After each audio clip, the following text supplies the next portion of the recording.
Once again, on behalf of the church, TOG Penang, I'd like to welcome all of you back to the class ABC. Today we are on the book of Esther. I'm going to read chapter 1, verse 1 to verse 4, then we're going to pray. Now in the first year of the Cyrus, king of Persia, that the word of the Lord by the mouth of Jeremiah might be fulfilled, the Lord stirred up the spirit of Cyrus, so that he made a proclamation throughout all his kingdom, and also put it on writing.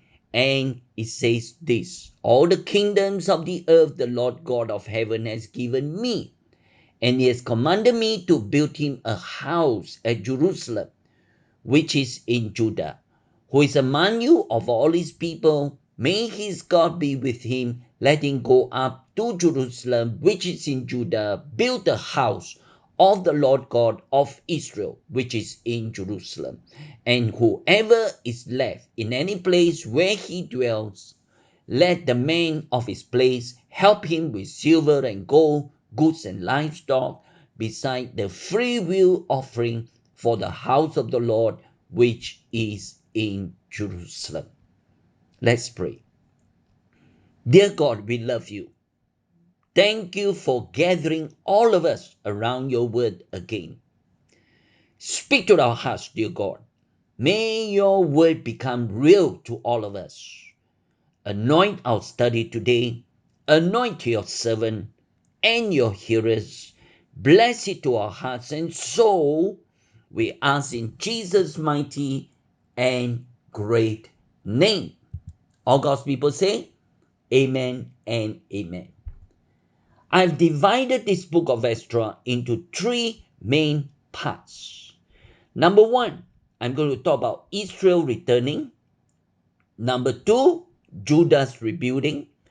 Number three, Esther reforming. So it's a very easy outline: returning, rebuilding, and reforming.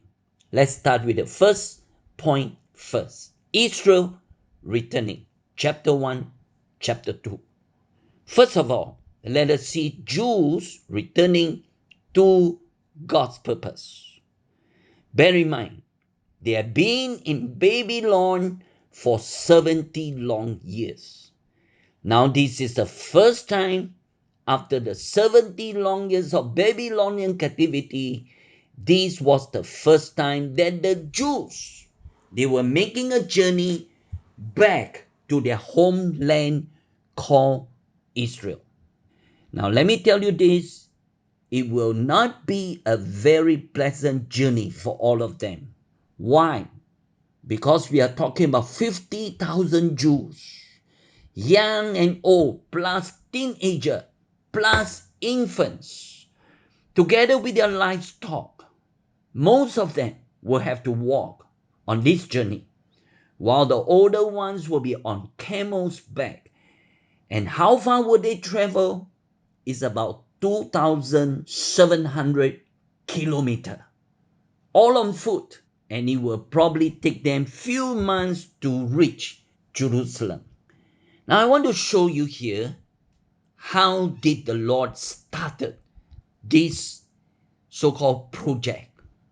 First, he touched the heart of the king. He moved the heart of the king, found in chapter 1 verse 1. And it says here, the Lord stirred up the spirit of Cyrus, king of Persia, so much so that he made a proclamation throughout all his kingdom and put on writing and challenged as many people as possible to go back to Jerusalem and build this temple. So we have seen how God moving the heart of the king. Now number two, we see God moving the hearts of the people. It is one thing God moving the heart of the king. It is another thing that God has to move the heart of his people so that his people will be willing, will be excited to rise up from where they are so that they can go up and build the house of God, which is in Jerusalem. So we have seen number one, the Jews returning to God's purpose. So there's a big group of people altogether, about 50,000 of them. Now, secondly, we want to look at Jews returning with God's provision. With God's provision. Hudson Taylor, the great missionary to China, he said this: God's work done in God's way will never lack God's supply. Let me say this again. God's work done in God's way will never lack God's supply. And this is very true.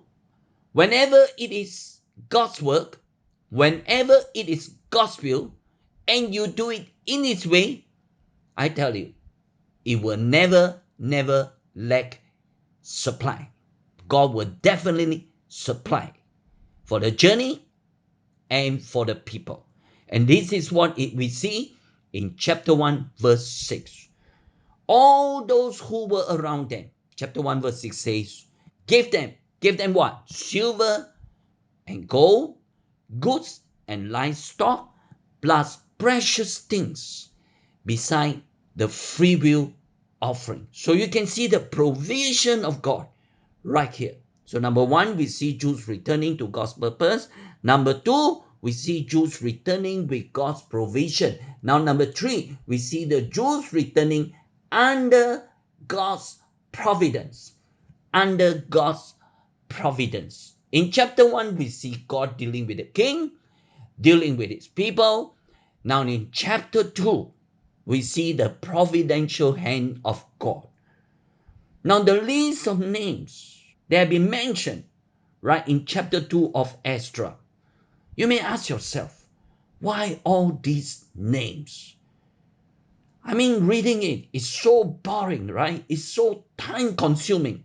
But let me tell you, these names are important names. These names are names who really make lots of sacrifices. Just traveling so far from Babylon on foot just to come back to their homeland. Only with one desire, to build the temple, to build the house of the Lord. And that's why the Holy Spirit purposely cited all these names, put it on writing, so that throughout the ages, we will remember them.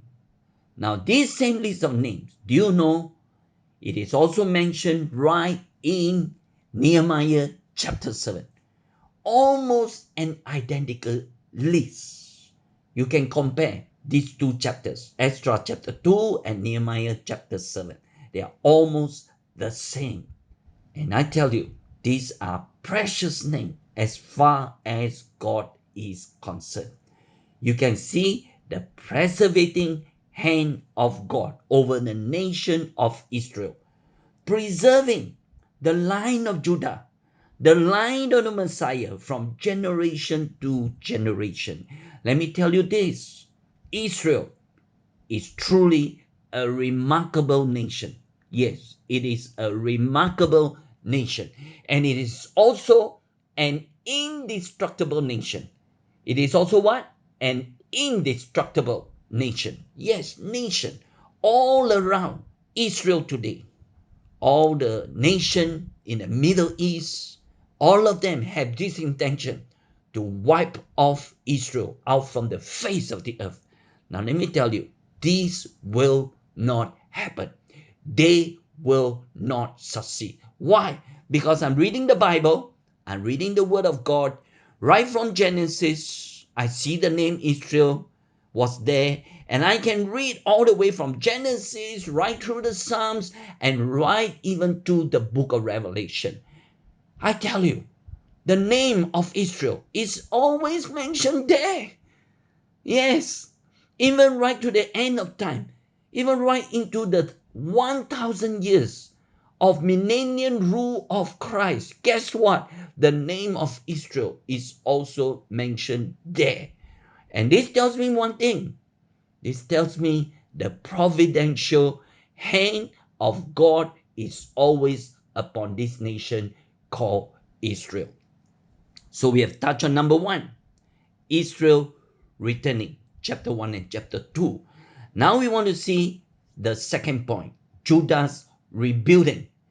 Judah's rebuilding, chapter 3 to chapter 6. Now when we come to chapter 3, let's look at verse 1. It says here, when on the 7th month had come, the children of Israel, there's about 50,000 of them, they were all in the cities. And the people gathered together. Look at the word. They gathered together as one man to Jerusalem. You can see they are very, very decisive. They're all together and they were all very, very united.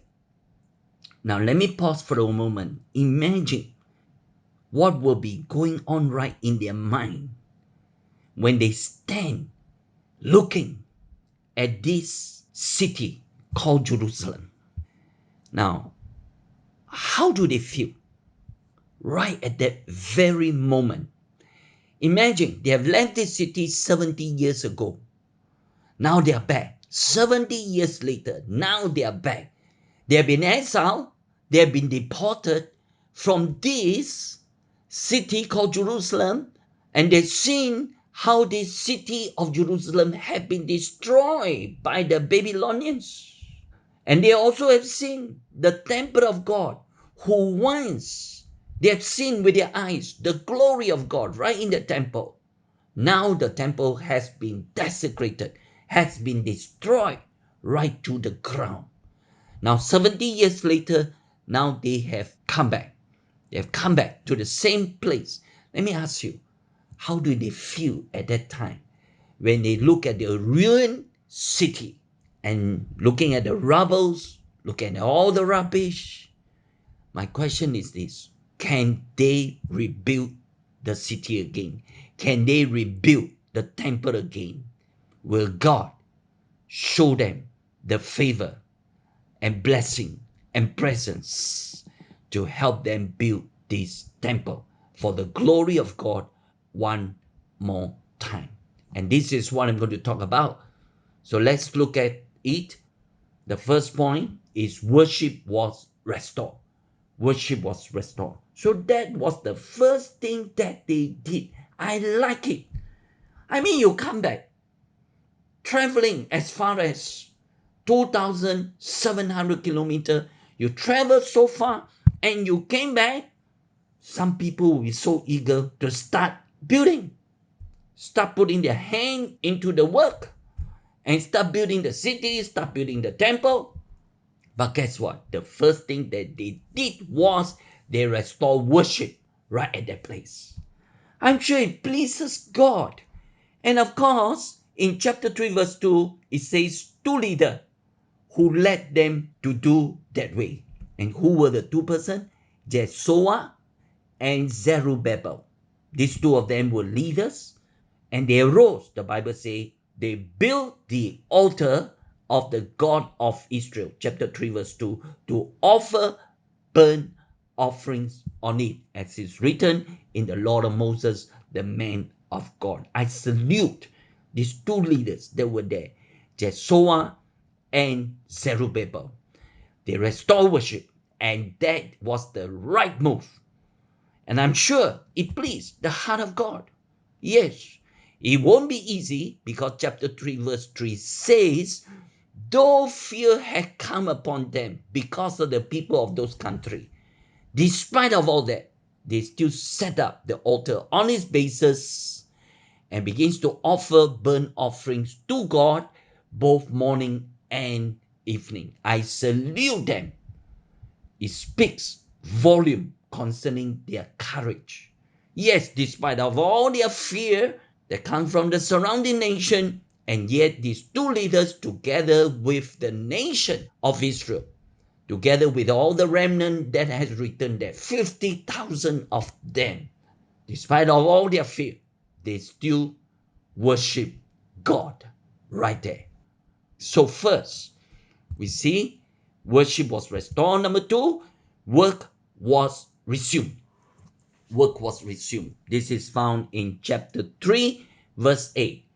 and they began to put their hand right into the work. Worship comes first, then work comes second. Worship is good, but we must not stop there. True worship must always be accompanied by what? By works and by service. And chapter 3, verse 10 and 11, the moment they have finished laying the foundation for the house of God, they did not even finish the temple yet. They only laid the foundation. They have finished laying the foundation. Chapter 3, verse 10 and 11, it says what? The Levites, the priests, begins to praise God with their trumpet, with their cymbal. They begin to sing. They begin to give thanks to God and say, for he is good and his mercy endureth forever. Toward who? Toward Israel. You can see that in chapter 3, verse 11. This is fantastic. So the first point, worship was restored. Number 2, work was resumed. Then come number 3, war was rekindled.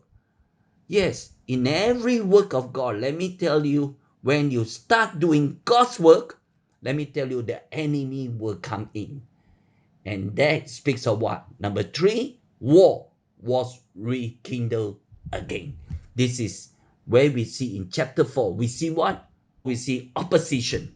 We see the enemies of the Jews came hard on them. Chapter 4, verse 4, verse 5, they came together, the people of the land, they discouraged the people of Judah.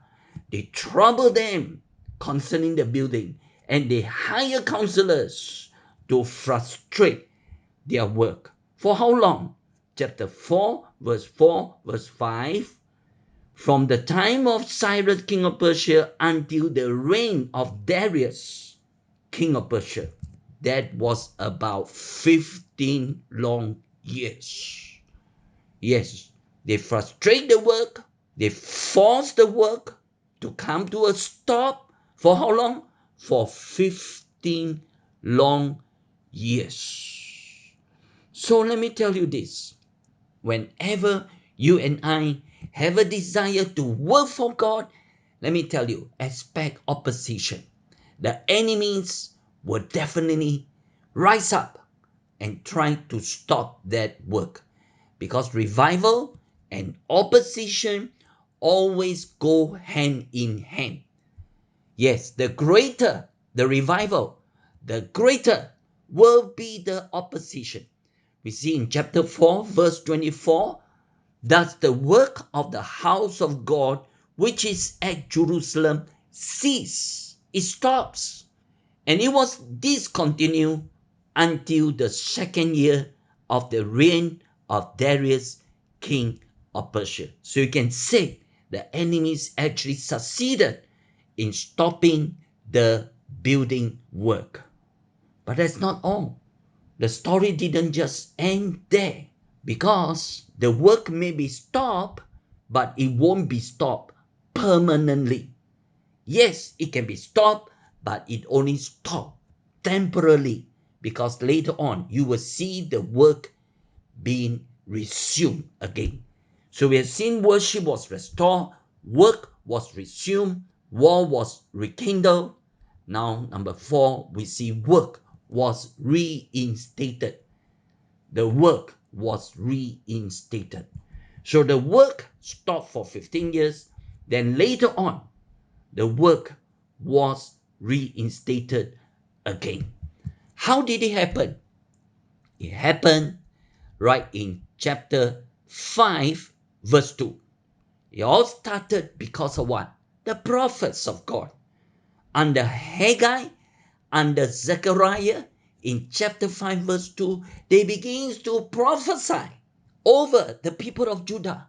Then all of a sudden, right in chapter 5, verse 2, Zerubbabel, Jeshua rose up and began to build the house of God again. Why? Because of the prophecy that was given to these two leaders. Then miracle happened. Let me tell you, miracle happened. In chapter 6, verse 2, they found a scroll written by Cyrus. And this scroll was brought to King Darius. And after he read what King Cyrus had written, and this is what King Darius, king of Persia, says this, right in chapter 6, verse 7 to verse 12. He told the enemy of the Jews, this is what he said. Chapter 6, verse 7 to 12. He told the enemies of the Jews, he says, let the work of this house of God alone. Leave them alone. Let the governor of the Jews, the elders of the Jews, build this house of God on his side. Moreover, King Darius said, I issue a decree as to what you shall do for the elders of these Jews, for the building of this house of God.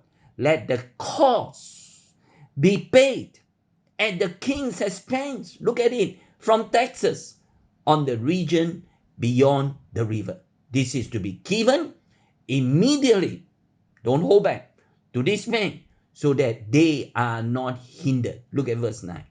And whatever they need, be it bulls, rams, lambs for the burnt offering of the God of heaven, wheat, salt, wine, and oil, according to the request of the priests who are in Jerusalem, let it be given them day by day without fail. Can you see the provision of God here? Yes, the enemy may try to stop them. Now God is behind his people, blessing his people. Look at verse 10. That they may offer sacrifices of sweet aroma to the God of heaven, and also pray for the life of the king and his son. Verse 11. Also I issue a decree that whoever alters this edict, let a timber be pulled from his house and erected, and let him be hanged on it, and let his house be made a refuse heap because of this. And verse 12, and may the God who causes his name to dwell there destroy any king or people who put their hand to alter it, or they destroy this house of God which is in Jerusalem. I, Darius, issue a decree, and let it be done diligently.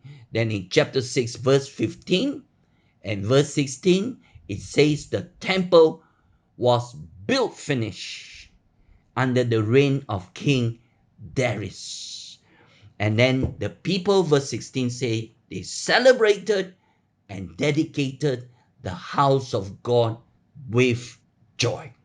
So we have finished point number 1. There's Israel returning, chapter 1, chapter 2. Then Judah's rebuilding, chapter 3 to chapter 6. Now, lastly, we come to Ezra reforming. Ezra reforming, chapter 7 to chapter 10. Now, building the outward temple is very good. This is found in chapter 1 to chapter 6. But now, main important thing is the spiritual life, the spiritual reform of God's people. And this is where we see Ezra, comes into the picture. This is found in chapter 7 to chapter 10. We are going to see Ezra reforming, challenging the spiritual aspect of God's work in the life of God's people. So there are 3 different levels that needed to be reformed. So we'll talk on these 3 levels of reform. After that, we are going to end. First is the scriptural reform.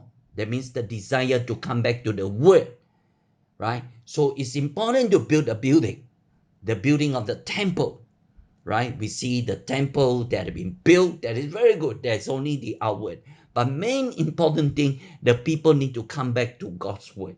So this is called the scriptural reform. The scriptural reform. Now the key verse is found in chapter 7, verse 10. Concerning Ezra, he said, Ezra had prepared his heart to seek the law of the Lord and do it, and then to teach statutes and ordinances in Israel. So you can see the heart of Ezra right here concerning the scripture, concerning God's word. First of all, We want to see his determination, especially in the area of what? In the area of pondering on God's word. Look at what he said in chapter 7, verse 10. This is the key verse. The key verse. In fact, right in the book of Ezra, chapter 7, verse 10 says, Ezra had prepared his heart. What did he do? To seek the Lord of God. I'm sure this is a very good intention. This is a very good desire for all God's people. Not only the pastor must have this kind of goal for his life. I believe all believers in Christ must have this heart as well. Ezra prepared his heart to seek God's word, to seek God's living word. Do you have this same heart, same desire like Ezra had? And that is having a heart for the love of God's word, wanting to know God's word, wanting to have a mindset to dig even more deeper into what God says in his word. So that's the first thing. He prepared his heart to seek the law of the Lord. May our hearts be also like that. Every morning when we wake up, we will have this desire to seek after his word. Number 2, what he says in chapter 7, verse 10, he says, he seek the law of God. Then number 2, and to do it. That is to practice the word. Not only pondering over the word, but also to practice the word of God. Knowing God's word is one thing. It is important to practice it. It is important to do it. So that was the heart of Ezra. He has a desire to do God's word. Do you have the same heart like Ezra did? Knowing God is good. Knowing God's word is good. Knowing what God says is good. But do you practice it? Do you set your heart to do it? Number 3, what else? You see in chapter 7, verse 10, he says not only to seek, prepare his heart to seek the law of the Lord and to do it. And number 3 is to teach the statutes and the ordinances in Israel. So first is to ponder the word. Number 2, practice the word. Number 3, preach the word. Preach the word. He loved to teach it. Oh, these are 3 levels altogether as far as God's word is concerned. Yes, you may have a love for God's word. That is good. Number 2, if you have a heart to practice it, even better. After practice the word, may I encourage you, learn to teach it to someone else. Learn to impart what you have learned to others. So that's called the scriptural reform. Scriptural reform. The second level of reform that Ezra did was the spiritual reform. Spiritual reform. First, you see his humility in prayer. Humility in prayer. You can see there are 3 scriptures that talks about Ezra prayer life. Do you know why Ezra can be used by God in such a great way to bring about a spiritual reform on God's people right in Jerusalem? The key thing is humility. Humility in prayer. 3 times in this book recorded for us concerning the prayer life of this man called Ezra. And you can read it for yourself, chapter 8, verse 21, chapter 9, verse 5 and 6, and chapter 10, verse 1. Here you can see his humility. He not only prayed, he also humbled himself in fasting. You can read it. Humbled himself in fasting.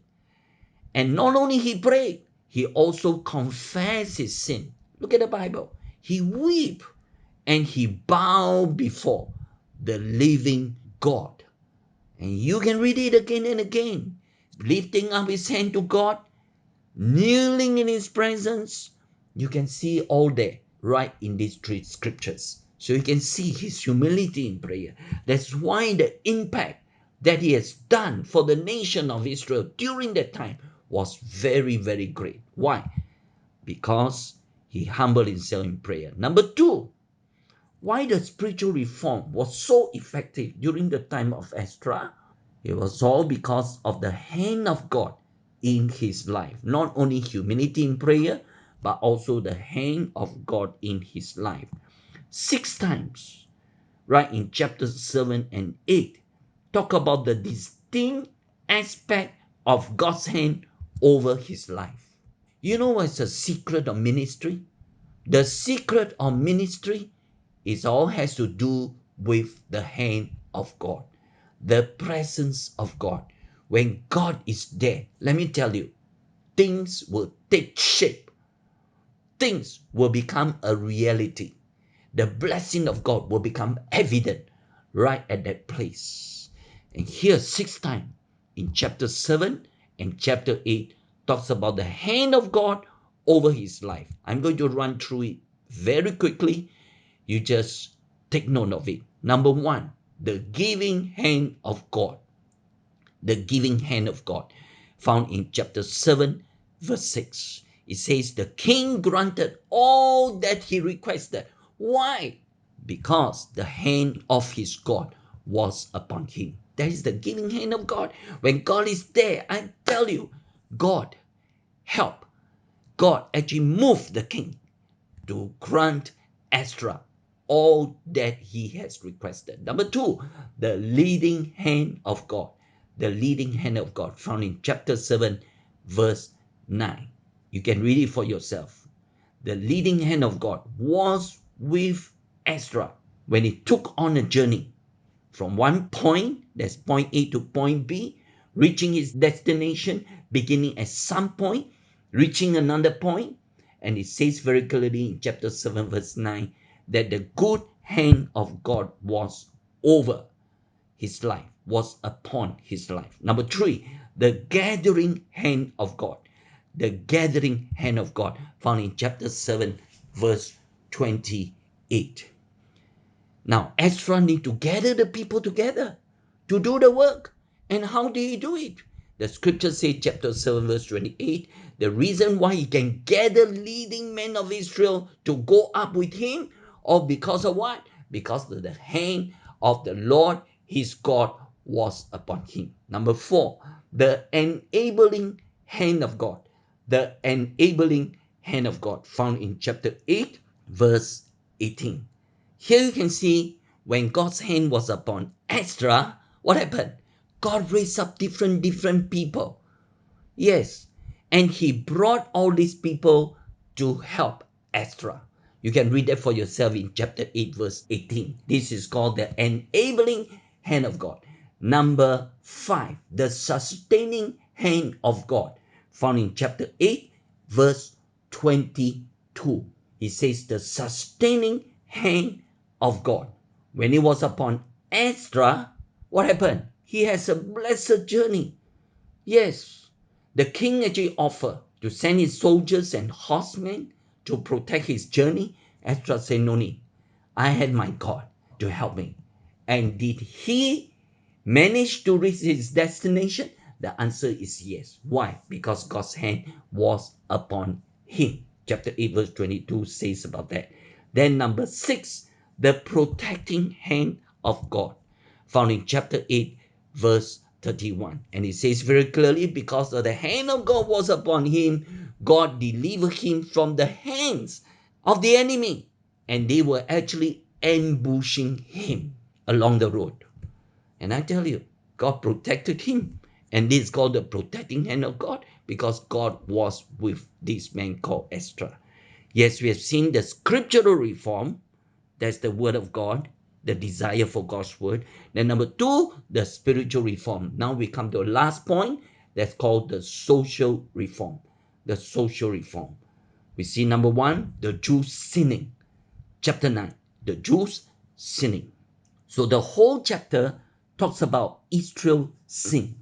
They came back to the land. They have built a temple, laid the foundation of the temple, built the temple. They managed to finish it. What happened? After many years later, they intermarried with the pagans, that's with the surrounding nations. And they began to sin against God. That's what it says here. All right? They began to sin against God. Then the next point, we are seeing the Jews sinning against God by intermarried with all the non-believers from the surrounding nation. Now come to last point, that is the Jews surrendering.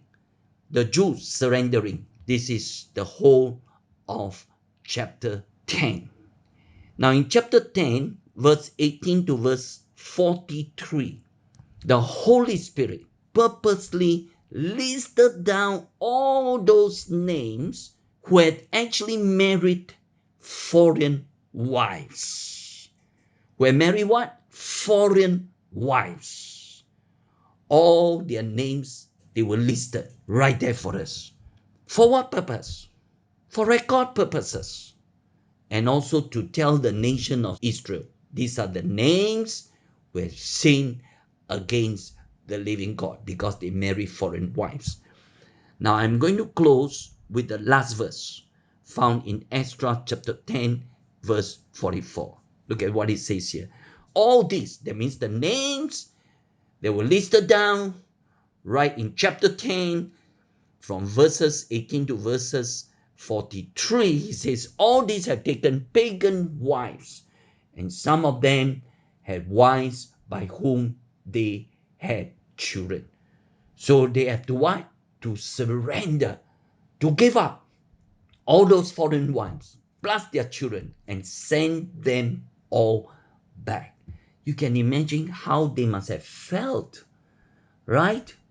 Putting away all their foreign wives together with their children. This is the price of repentance that all of us have to pay.